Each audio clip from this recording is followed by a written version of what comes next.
पितृपक्ष की एकादशी पितरों को समर्पित और सबसे श्रेष्ठ एकादशी के स्वरूप में जानी जाती है। इसे इंदिरा एकादशी के रूप में कहा जाता है। वीडियो में जानेंगे एकादशी व्रत 27 को करें या 28 को, पारण का शुभ मुहूर्त, राहुकाल समय, अभिजीत मुहूर्त और शुभ चौघड़िया इत्यादि की जानकारी वीडियो में है। सुनिएगा और अंत तक बने रहिएगा। जैसे कि एकादशी व्रत जो यह पितृपक्ष में की जाती है, यह सबसे सुखद होती है कहा जाता है।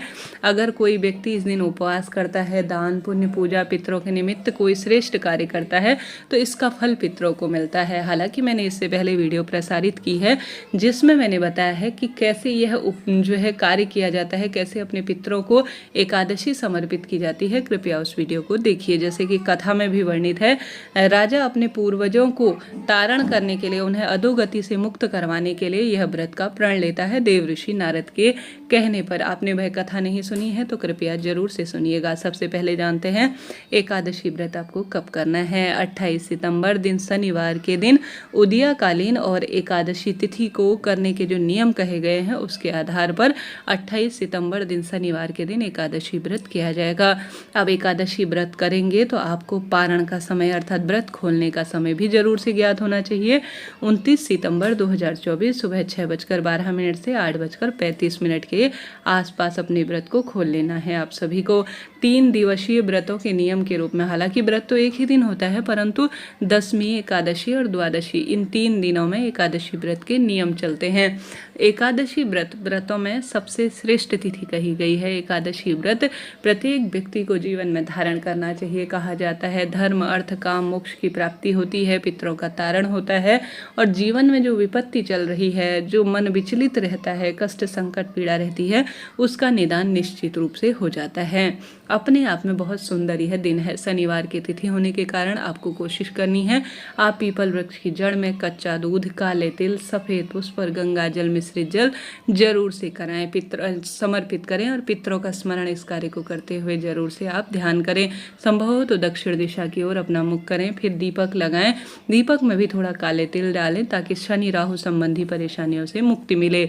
और 7 परिक्रमा पीपल वृक्ष की आप कच्चा सूत से या साधारण सरल तरीके से हाथ जोड़कर करते हैं तो निश्चित रूप से पितृ कृपा मिलती है, पितृ दोष से मुक्ति मिलती है और अद्भुत स्वरूप में इसका सुख कहा गया है। तो कोशिश करें इन कार्यों को आप कर सकें। अब जो है 28 सितंबर दिन शनिवार के दिन सूर्य उदय का जो समय रहेगा वह 4:21, सूर्यास्त का समय 6:13 के आसपास हो रहा है। इसके साथ साथ राहु काल का समय जो कि अशुभ समय माना जाता है वह सुबह 9:19 से 10:48 के आसपास होगा। कोई शुभ काम करने से राहु काल में आप बचिएगा। इसके साथ साथ अभिजीत मुहूर्त जो कि पूजा का सर्वश्रेष्ठ मुहूर्त और दान पुण्य किसी नए कार्य की शुरुआत के लिए शुभ माना जाता है। पंचांग में लिखित कहा जाता है कि अभिजीत अर्थात हर कार्य में जीत दिलाने वाला जो समय होता है वह अद्भुत है। तो अभिजीत मुहूर्त का समय 11:53 से 12:41 के आसपास हो रहा है। तो अभिजीत मुहूर्त में दान पुण्य पूजा पाठ भाग्य की रेखाओं को प्रबल करती हैं। तो इसके साथ साथ एक और शुभ समय जिसे चौघड़िया के स्वरूप में शुभ चौघड़िया कहा जाता है वह सुबह विशेष तौर पर 7:50 से 9:19 के आसपास हो रहा है। तो इस समय भी कोई श्रेष्ठ कार्य अद्भुत सुख प्रदान करने में सहायक होता है। तो इन शुभ समय में अपने भाग्य की रेखाओं को प्रबल करें और जीवन में सब सुख प्राप्त करें। आपको इस दिन पीपल वृक्ष की पूजा, सूर्य नारायण भगवान को जल देने के साथ साथ तुलसी माता का भी पूजन करने का प्रयत्न करना चाहिए। साथ ही पितृ चालीसा का पाठ करना, पितृ गायत्री मंत्र का जाप करना और साथ के साथ पितृ एकादशी के साथ साथ आप सभी को इस दिन अन्न का दान, जल का दान, भूदान, वस्त्र दान, गोदान अपनी इच्छा शक्ति सामर्थ्य अनुसार करने का प्रयत्न करना चाहिए। इसे अपने पितरों के निमित्त दक्षिण दिशा की ओर मुख करते हुए अपने घर के दरवाजे पर एक दीपक जरूर से लगाएं। आप चाहें तो अपने घर की रसोई में मटके के पास भी यह दीप दान कर सकते हैं, इससे परम सुख मिलता है।